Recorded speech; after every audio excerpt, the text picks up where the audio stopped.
Assalamualaikum warahmatullahi wabarakatuh.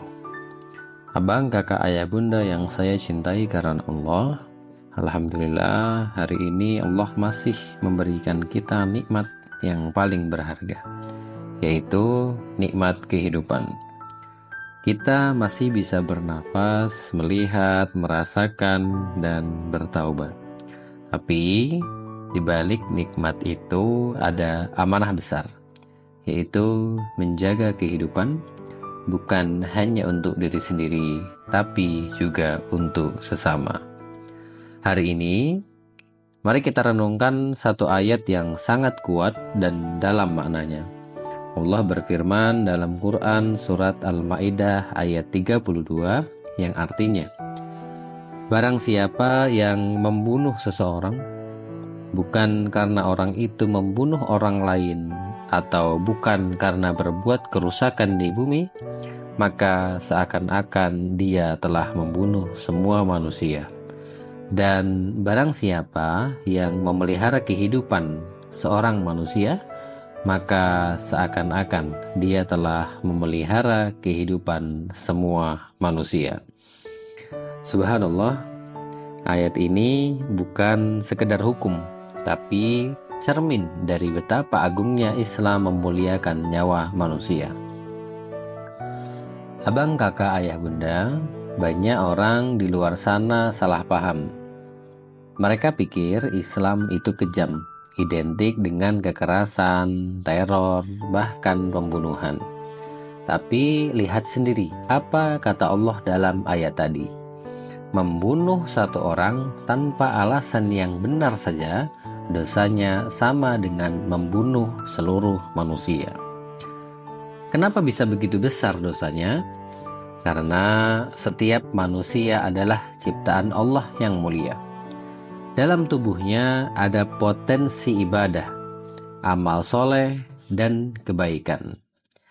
Saat satu nyawa hilang tanpa hak, maka hilang pula kesempatan untuknya berbuat baik.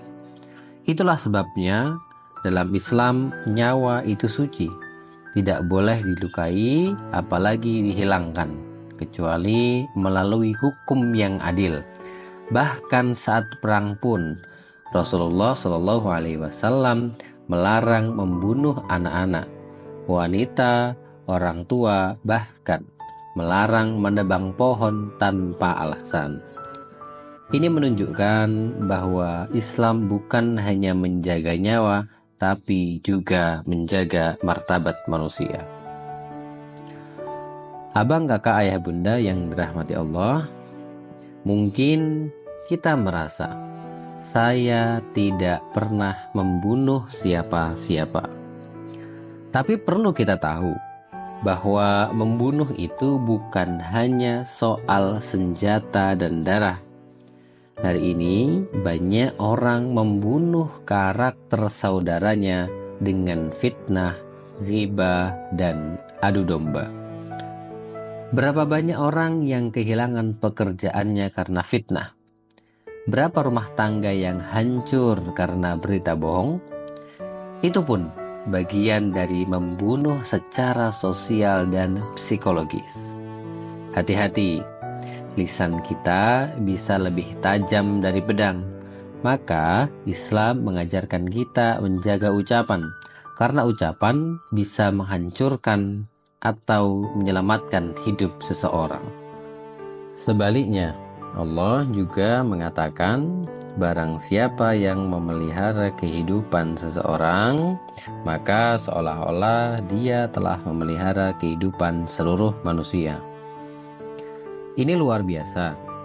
Mungkin kita berpikir menyelamatkan satu nyawa itu hal kecil, tapi dalam pandangan Allah itu sangat besar nilainya. Coba bayangkan, seorang dokter menyelamatkan pasien, itu pahala besar. Seorang dermawan membayar biaya operasi orang miskin, itu menyelamatkan kehidupan. Bahkan sekedar mengingatkan orang agar tidak bunuh diri, itu pun bisa termasuk dalam memelihara kehidupan. Bahkan dalam hadis Rasulullah SAW bersabda, Barang siapa yang meringankan beban seorang mukmin dari satu kesulitan dunia, maka Allah akan meringankan satu kesulitannya di akhirat. Hadis riwayat Muslim. Artinya, setiap bentuk pertolongan fisik, mental, finansial, bahkan sekedar mendengarkan curhat, itu bisa menjadi penyelamat kehidupan orang lain.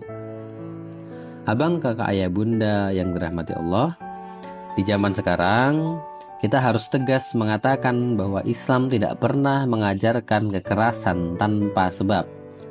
Tidak ada tempat bagi terorisme, pembunuhan atas nama agama, atau kekerasan yang tidak berdasarkan syariat dan keadilan. Rasulullah SAW sendiri hidup di tengah masyarakat yang keras, tapi beliau dikenal sebagai rahmatan lil alamin.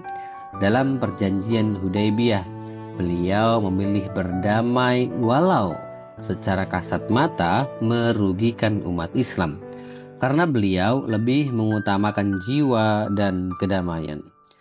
Jangan sampai kita membawa nama Islam, tapi perilaku kita mencemarkan nilai kasih sayang Islam itu sendiri. Sebagai penutup, mari jadi penjaga kehidupan.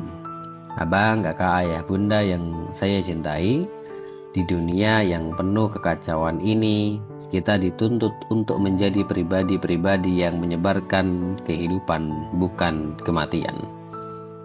Jangan jadi penyebar kebencian, jangan jadi pelaku kekerasan.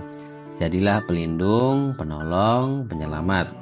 Kalau kita punya ilmu, gunakan untuk menyelamatkan. Kalau kita punya harta, salurkan untuk menyambung nyawa. Kalau kita punya waktu, gunakan untuk mendengarkan dan membantu. Karena siapa tahu, satu tindakan kecil kita hari ini bisa menyelamatkan seseorang dari keputusasaan. Dan Allah akan catat itu sebagai pahala serta menyelamatkan seluruh umat manusia. Semoga kita termasuk orang-orang yang menjaga kehidupan, bukan merusaknya. Dan semoga Allah menumbuhkan dalam hati kita rasa cinta kepada sesama manusia, apapun suku dan agamanya, karena setiap nyawa adalah amanah dari Allah Subhanahu wa Ta'ala. Wassalamualaikum warahmatullahi wabarakatuh.